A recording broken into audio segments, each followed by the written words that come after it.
Au nom du Père et du Fils et du Saint-Esprit, Amen. Une grande joie d'être là avec vous pour ce temps de Lectio Divina. J'espère que vous soyez déjà bien motivés dans cette attente de vivre ce temps de Lectio Divina parce que c'est vraiment notre trésor. La parole de Dieu, c'est notre trésor.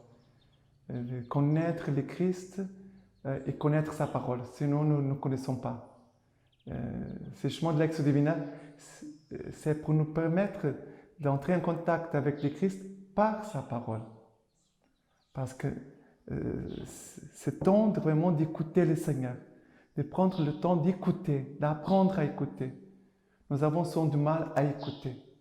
Et la Lectio Divina, c'est un exercice pour nous apprendre vraiment à écouter Dieu et laisser la place à Dieu.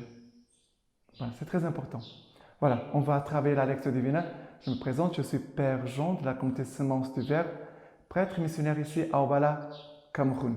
C'est vraiment une joie d'être là avec vous pour vivre ce moment. J'espère que vous avez déjà votre Bible, votre cahier, votre stylo et on va tout de suite travailler la parole de Dieu.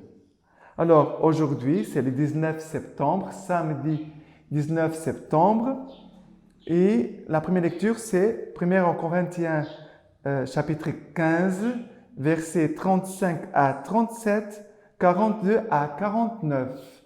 1 Corinthiens chapitre 15, versets 35 à 37, 42 à 49. Mais dira-t-on, comment les morts ressuscitent-ils? Avec quel corps reviennent-ils? Insensé, ce que tu sèmes, toi, ne reprend vie s'il ne meurt. Et ce que tu sèmes, ce n'est pas le corps à venir, mais un simple grain, soit de blé, soit de quelque autre plante. Ainsi, en va-t-il de la résurrection des morts? On est semé dans la corruption, on ressuscite dans l'incorruptibilité. On est semé dans l'ignominie, on ressuscite dans la gloire. On est semé dans la faiblesse, on ressuscite dans la force. On est semé corps psychique, on ressuscite corps spirituel. S'il y a un corps psychique, il y a aussi un corps spirituel. C'est ainsi qu'il est écrit. Le premier homme, Adam, a été fait âme vivante. Le dernier Adam, esprit vivifiant. Mais ce n'est pas le spirituel qui paraît d'abord, c'est le psychique, puis le spirituel. Le premier homme issu du sol est terrestre. Le second, lui, vient du ciel. Tel a été le terrestre. Tels sont aussi les terrestres. Tels les célestes, tels sont aussi les célestes. Et de même que nous avons porté l'image du terrestre, nous porterons aussi l'image du céleste. C'est très important cette lecture de Saint Paul qui nous parle de l'homme physique et de l'homme spirituel. Mais avant d'en parler, je voudrais m'arrêter ici tout au début de la première lecture. Il y a des gens qui vont dire, mais avec quel corps revient-il? Comment les morts ressuscitent-ils? Et Paul va donner cette image, c'est une image très intéressante. La semence, les grains qu'on jette en terre, il va mourir, mais après ce qui va apparaître, ce n'est pas, je semais un haricot, ça va semer un haricot, mais ce n'est pas la même forme, ce n'est pas la même chose. On peut dire, c'est la même chose, c'est la même substance, on peut dire de début, mais en même temps, ce n'est plus la même substance. Parce qu'elle a été changée. Parce qu'avant, je voyais un haricot, maintenant je vois une plante. Et c'est certes cette image pour nous parler de la résurrection. Pour nous montrer comment va-t-il se faire. Il va dire, si on est semé dans la corruption, on ressuscite dans l'incorruptibilité.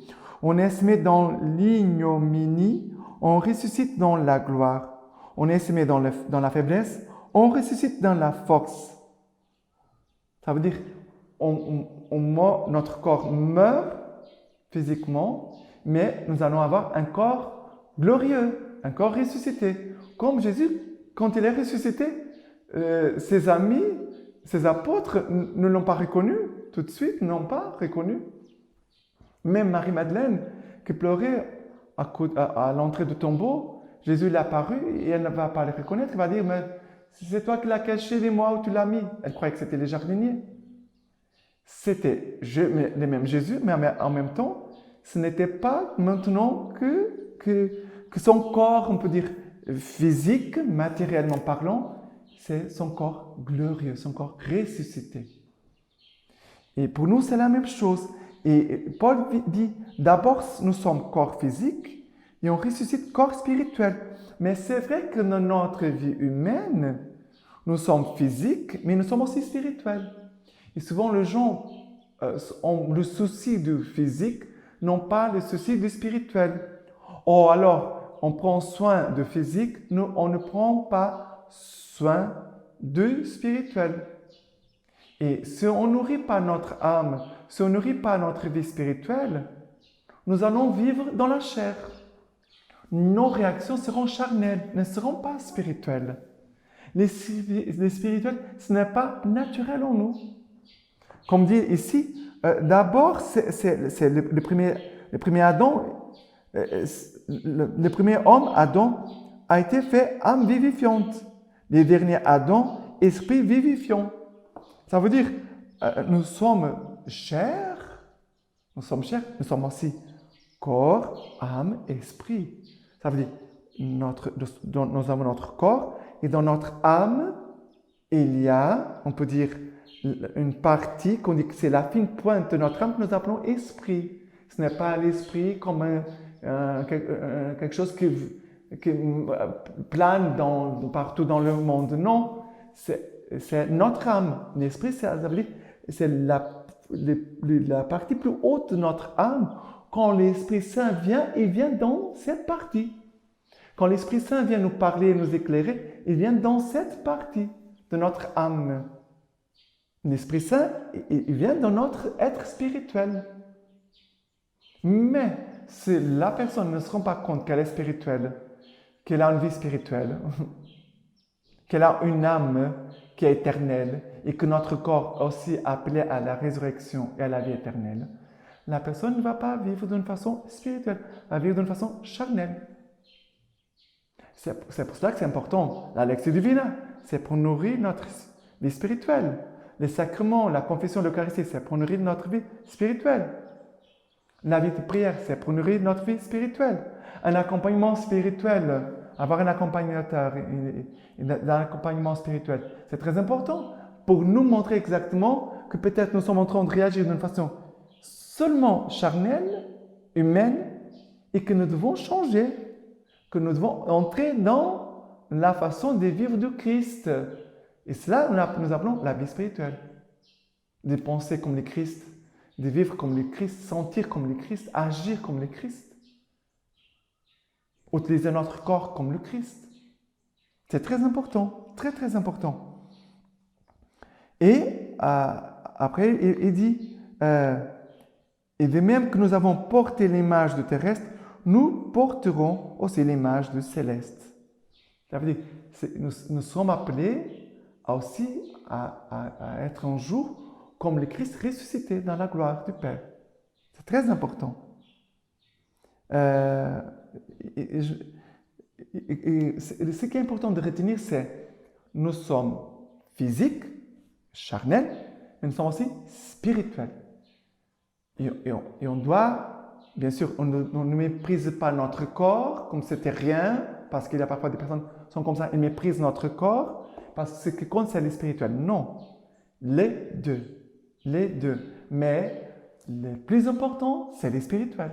C'est vrai que le plus important, c'est le spirituel, parce que c'est le spirituel qui va conduire mon charnel. Ce n'est pas mon être charnel qui va conduire mon être spirituel. C'est très important. D'accord? Voilà. La première lecture d'aujourd'hui, après les psaumes. Le psaume d'aujourd'hui, c'est le psaume 56, 55, versets 10 à 14. Versets 10 à 14. Alors mes ennemis reculeront le jour où j'appelle. Je le sais, Dieu est pour moi. Sur Dieu dont je loue la parole. Le Seigneur dont je loue la parole. Sur Dieu je compte et je ne crains plus. Qui me fait à moi un homme? À ma charge, ô Dieu, les vœux que j'ai faits. J'acquitte vers toi les actions de grâce, car tu sauvas mon âme de la mort, pour que je marche à la face de Dieu dans la lumière des vivants. Ici, il dit, à ma charge, ô Dieu, les vœux que j'ai faits. Ça, c'est l'homme spirituel. Ça veut dire, j'ai fait un vœu envers Dieu, maintenant, je vais l'accomplir parce que un vœu, c'est un engagement envers Dieu. C'est cela. J'acquitte envers toi les actions de grâce. Ça montre la vie spirituelle. Je vis dans la louange, l'action de grâce. Ça, c'est le spirituel. Car tu as sauvé mon âme de la mort. Ça, c'est l'homme spirituel. Le Seigneur m'a sauvé déjà sur la croix. Mais, même si Jésus m'a sauvé sur la croix, je dois toujours veiller pour ne pas m'éloigner du Seigneur, pour ne pas entrer dans un chemin de perdition. Le Seigneur m'a sauvé, oui, sur la croix. Il a déjà pris toutes mes fautes. Il a déjà pris sur lui ma mort pour me donner sa vie et la vie éternelle. Mais je dois veiller, voilà. Pour que je marche à la face de Dieu. Voilà, ça c'est l'homme spirituel. Je ne suis pas perdu dans les distractions de ce monde, mais je garde ma pensée et mon cœur centrés sur le visage de Dieu, la face de Dieu, dans la lumière des vivants. C'est le Seigneur qui vient illuminer nous les vivants qui sommes appelés à la vie éternelle, bien sûr. Voilà. Ici, ça montre l'homme spirituel. Je compte sur toi, Seigneur, je ne crains plus. Que me fait à moi un homme? Ça, c'est l'homme spirituel. J'ai confiance en Dieu. Si Dieu est pour moi, qui sera contre moi? Ça, c'est l'homme spirituel. Sur Dieu, je compte et je ne crains plus. Que me fait à moi un homme? Personne ne peut nous enlever la vie éternelle. Sauf si nous laissons les démons entrer dans notre vie. Seulement. C'est nous que pouvons nous éloigner de la vie éternelle. Si nous laissons les démons entrer dans notre vie. Je ne veux pas. Même si je peux être tenté par les démons, mais je ne les laisse pas entrer. Ma vie, elle appartient au Seigneur. Ça, c'est l'homme de foi. Ta vie appartient au Seigneur. Ok? Maintenant, par rapport à l'évangile d'aujourd'hui, c'est Saint Luc, chapitre 8, versets 4 à 15. Luc 8, versets 4 à 15. Alors, comme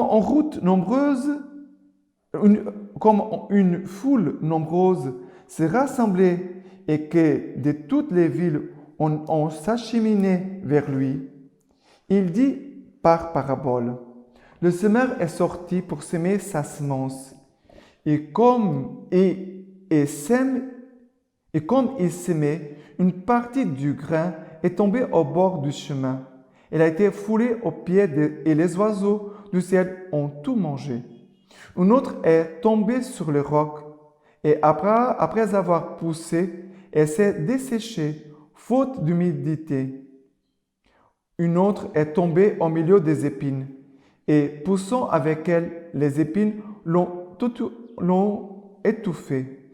Une autre est tombée dans la bonne terre et a poussé et produit du fruit au centuple.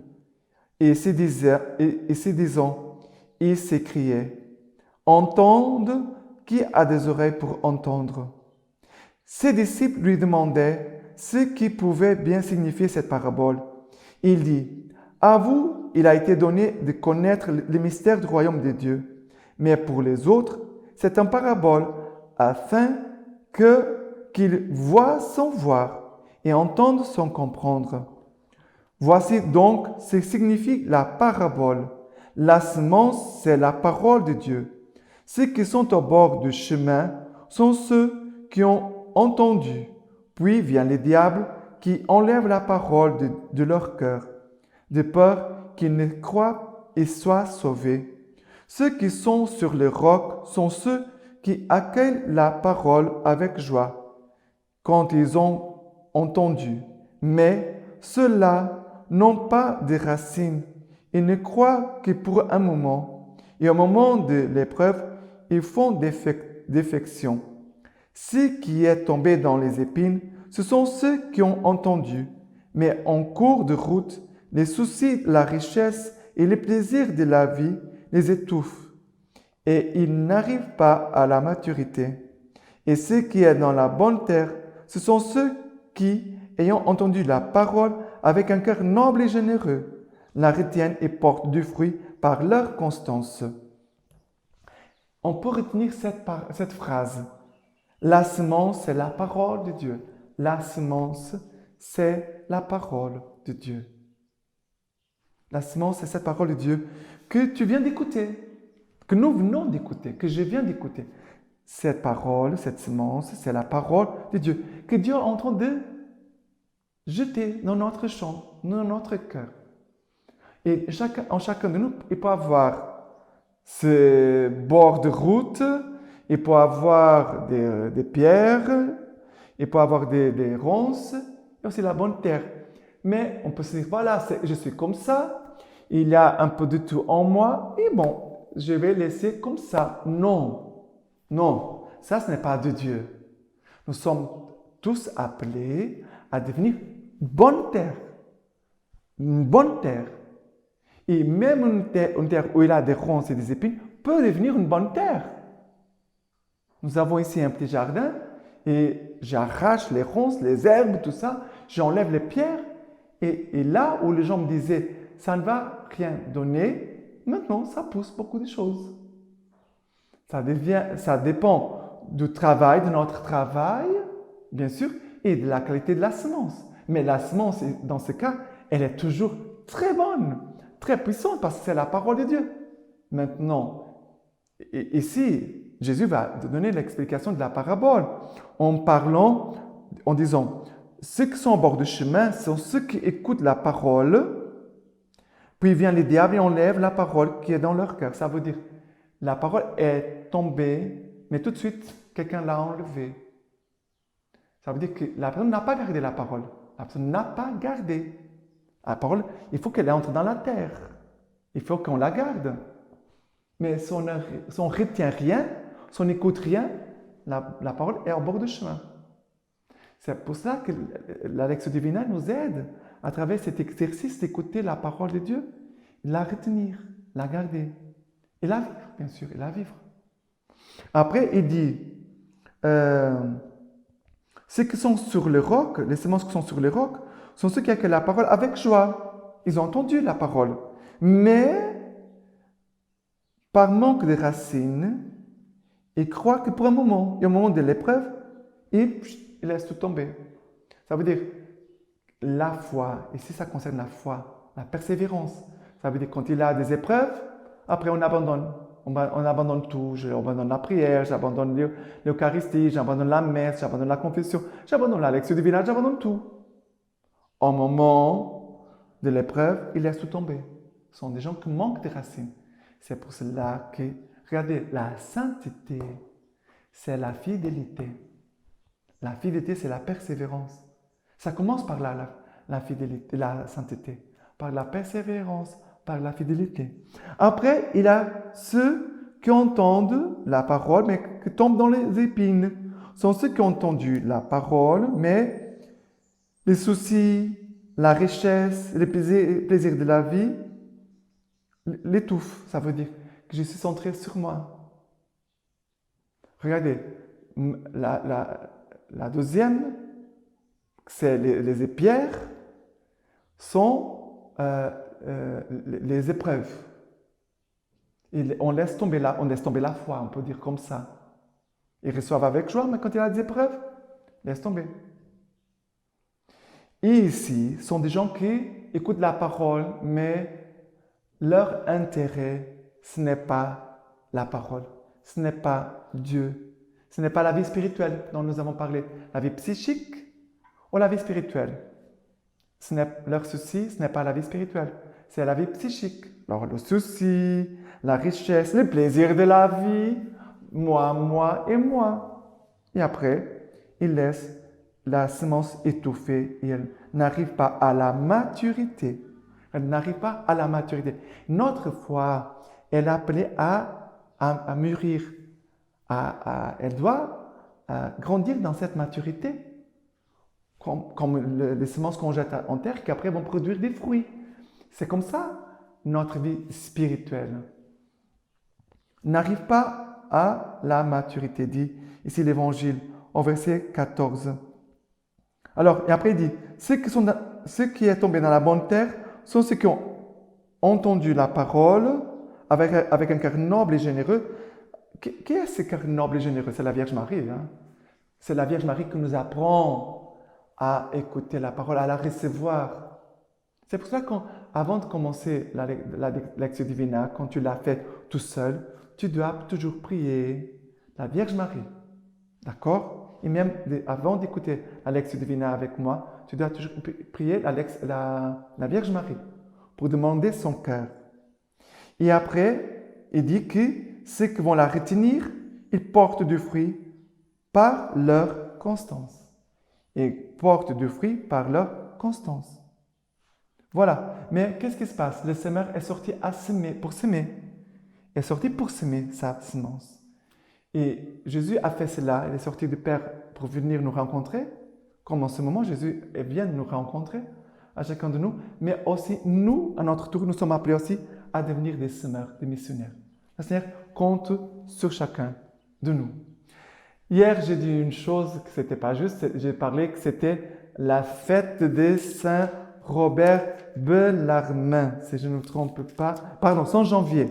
Saint Janvier, et c'est sa fête aujourd'hui. Pardon, je me suis trompé. Et c'est aujourd'hui, la fête de Saint Janvier, martyr, prêtre et martyr. Dans son sang qui a été gardé jusqu'à aujourd'hui, le jour de sa fête, il devient liquide. Il devient la couleur du sang, une couleur foncée, il devient une couleur claire, il devient liquide, il augmente même de volume et de poids. C'est un signe pour fortifier notre foi, pour fortifier notre vie spirituelle.